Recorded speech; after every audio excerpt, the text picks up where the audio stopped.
Two students, same school, same teacher, same test. Both failed. Student A looked at the grade and thought, I'm not smart enough for this. This isn't for me.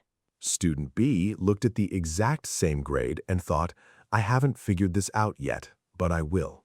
Same failure. Completely different reactions. And the difference between those two students, psychologists say, comes down to one word. A word that has transformed American education, American business, and American self-improvement culture over the last 30 years. That word is what we're teaching you today. And once you understand it, you'll never see failure the same way again. Welcome to Word by Word English, where every episode we teach you one powerful word that changes how you understand the world around you. Today's word is one of the most influential words in modern American psychology. It's in schools, offices, therapy sessions, and self-help books across the entire country. And most English learners have heard it, but very few truly understand what it means and why it matters so much. Let's get into it. Let's go back to those two students. Same failure, different reactions. Where does that difference come from? In 2006, a Stanford University psychology professor named Carol Dweck published a book that changed how America thinks about intelligence, talent, and success. Her research showed something that most people find genuinely surprising. It's not how smart you are that determines your success. It's what you believe about your own intelligence. Specifically, whether you believe your abilities are fixed, locked in, the way you are is the way you'll always be. Or whether you believe your abilities can grow through effort, through learning, through persistence and practice. She called these two beliefs the fixed mindset and the growth mindset. And that word, mindset, became one of the most important words in American culture almost overnight. The word is mindset, and it means the collection of beliefs and attitudes that shape how you see yourself, your abilities, and the world around you. Before Dweck's research, Americans talked about talent, intelligence, and natural ability as things you either had or didn't have. After her work, the conversation shifted entirely. Now the question wasn't, are you smart? The question was, what is your mindset? So why did this one word change so much in America? Let's talk about the psychology. Here's the core insight from Dweck's research, and it's genuinely counterintuitive. Praising someone for being smart can actually make them less likely to take on challenges because they start protecting that smart identity instead of risking failure. Why? Because when you praise intelligence, you're so smart, you're telling someone their ability is fixed. So when they face a challenge, they think, if I struggle, it means I'm not as smart as they think, and they avoid the challenge entirely to protect that identity. But when you praise effort, you worked so hard on that. You're telling someone their ability can grow. So when they face a challenge, they think, I just need to work harder and I'll get there.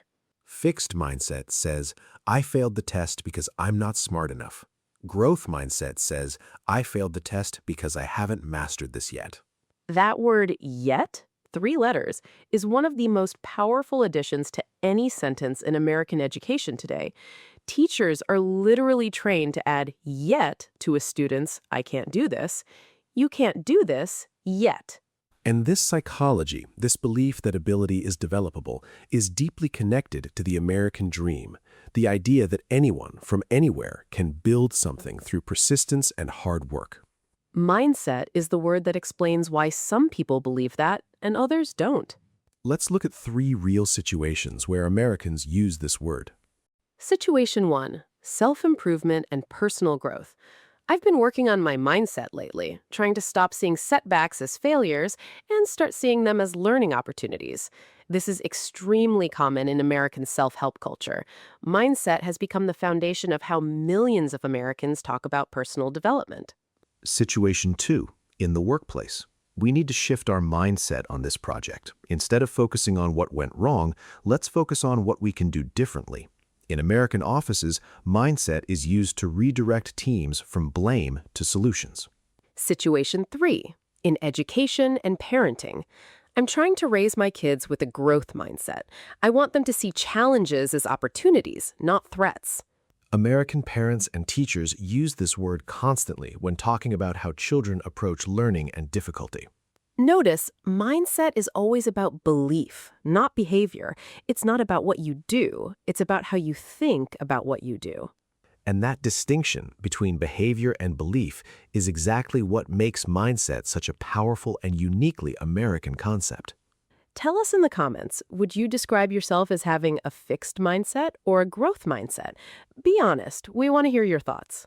Now let's go deeper, because mindset isn't just a psychology term, it's a signal. And when Americans use it in conversation, it signals several things at once. When someone says it's all about mindset, they're saying your external circumstances matter less than how you interpret them. Two people can face the exact same situation and have completely different experiences based entirely on their mindset. When someone says, I need to change my mindset, they're showing remarkable self-awareness. They're acknowledging that the problem might not be the situation, it might be how they're thinking about the situation. And when someone says she has an incredible mindset, they're giving one of the highest compliments in American culture. They're saying this person approaches challenges with clarity, resilience, and a belief in their own ability to grow. In American professional culture especially, having the right mindset is considered more valuable than having the right skills, because skills can be taught. Mindset, the belief that you can learn and grow, is what makes skill development possible in the first place. That's why Silicon Valley, Wall Street, and the world's most successful American companies talk about mindset constantly. It's not motivational fluff, it's the foundation. Now let's talk about the mistakes English learners make with this word. Mistake 1. Using mindset as a synonym for opinion or attitude. My mindset is that pizza is better than pasta. That's not mindset. Mindset refers to deeper, more fundamental beliefs about ability, growth, and potential. Save it for those conversations. Mistake 2. Thinking growth mindset means always being positive. Growth mindset doesn't mean ignoring problems or pretending everything is fine. It means believing that problems can be worked through with effort and learning. It's realistic optimism, not blind positivity. Mistake 3. Pronunciation. It's mind-set. 2 clear syllables, stress on the first, not mindset. Say it with us. Mindset. Mindset. Mistake 4. Using mindset only as a noun. Americans also use it as a modifier. Mindset shift, mindset work, mindset coaching. These combinations are extremely common in American professional and self-improvement culture. Tell us in the comments, have you ever heard someone talk about mindset before today? Where did you first hear it? Quick practice. 3 situations. Tell me which response shows a growth mindset. Situation 1. You failed an important exam. Option A, I'm just not good at this subject. Some people are and some people aren't. Option B, I didn't pass this time, but now I know exactly what I need to work on. I'll approach it differently next time. Option B, growth mindset. Option A is fixed mindset. It treats ability as permanent. Option B treats failure as information and a starting point. Situation 2. A colleague gets a promotion you were hoping for. Option A, they were always going to get it. Some people just have what it takes and I don't. Option B, I'm disappointed, but I want to understand what skills and qualities helped them get there so I can develop those too. Option B again, growth mindset. It turns a setback into a learning opportunity instead of a confirmation of limitation. Situation 3. Your startup fails after 2 years of hard work. Option A, I guess I'm just not cut out for entrepreneurship.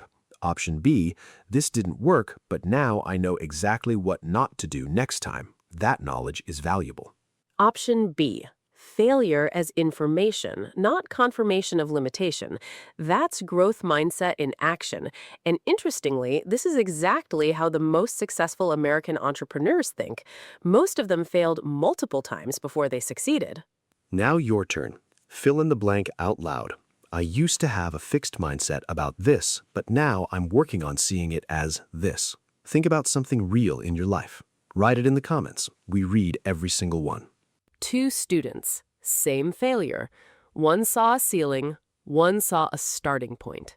The difference wasn't intelligence. It wasn't talent. It wasn't even effort. Not yet. It was mindset. the belief, or the lack of belief, that growth was possible. And here's what Carol Dweck's 30 years of research ultimately showed. Mindset isn't fixed. You can change it.